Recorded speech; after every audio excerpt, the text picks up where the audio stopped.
Thom Hartmann here on the news. You need to know this. Thanks to record-breaking rainfall last month, the Mississippi River is overflowing, pouring enormous floodwaters across Louisiana, Mississippi, Missouri, and Tennessee. Several billions of dollars of damage have been reported. The Army Corps of Engineers is now relieving pressure on the New Orleans levees by flooding thousands of acres in Louisiana in a desperate bid to save that city, New Orleans, from drowning in a disaster worse than Katrina. Record-breaking twisters a few weeks ago, record-breaking floods now, yet Republicans are pressing ahead denying climate change. In fact, of the 43 members of Congress representing the afflicted states, 38 have voted to block the EPA from enforcing greenhouse gas regulation. How many more homes destroyed and people killed will it take for Republicans to accept that we are living in dangerous times with an increasingly volatile climate as a result of our destructive energy policy? Don't the millionaire oil executives realize they can't escape climate change either? Oh, wait, that's right. They can afford multi-million-dollar waterproof bunkers, one of the fastest-growing industries in the United States, specifically designed to protect rich people from everything from floods to wildfires. Forgot.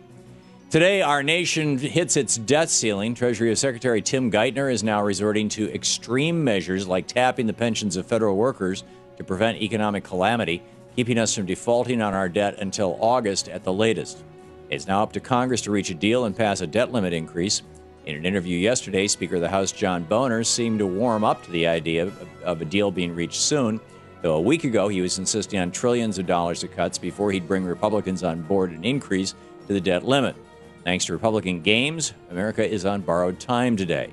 And Republicans demanding that everything should be on the table to fix this problem, except for the one thing that can actually fix the problem, raising taxes, we could all be screwed. In the best of the rest of the news, the head of the International Monetary Fund, Dominique Strauss-Kahn, was arrested this weekend in New York on charges of sexual assault, although that's the least of the IMF's troubles as Europe still struggles with a lingering financial disaster. Collapsed economies, Greece and Ireland, will likely request more bailout funds from the IMF after their banksters gambled and lost back during the Bush era. A bailout deal is in the works for Portugal, and Spain is trying to stay afloat on its own, but with a 21% unemployment rate, assistance from the IMF is increasingly likely. Spain is also the site of the latest anti-austerity protests. Over the weekend, tens of thousands of protesters hit the streets to demonstrate against cuts to social programs, the same cuts that are harming the UK's economy today, and the same sorts of cuts that Republicans are trying to push in Congress here. The stranglehold the banksters have on our economy is astounding. They crash an economy, and it's the middle class that has to pay to pick up the pieces, while the banksters pay themselves billion-dollar bonuses. Yesterday, the Japanese government widened the evacuation zones surrounding the melted-down Fukushima nuclear power plant. More than 5,000 people left their homes on Sunday after being exposed to high levels of radiation. Last week, it was discovered that a nuclear meltdown did indeed occur inside Reactor 1 at the plant, which has officials concerned about the status of the other more volatile reactors at that plant. There are currently over 3,000 tons of highly radioactive wastewater underneath Reactor 1 that shouldn't be there, and Japanese officials are scrambling. In last year's election, the Blue Dog Democrats took the biggest hit of all, losing nearly half of their caucus of 52 members. I guess their strategy of acting like Republicans and standing in the way of progressive legislation from energy reform to health care reform didn't pay off. But don't feel too bad for them.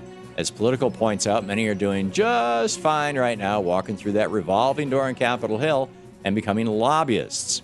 That's right, 8 Blue Dog representatives who lost their jobs last November are now working as high-paid lobbyists. And all this time, I thought these guys voting no were doing so for ideological reasons. Turns out they were just training for their post-congressional job of looking out for corporate interests.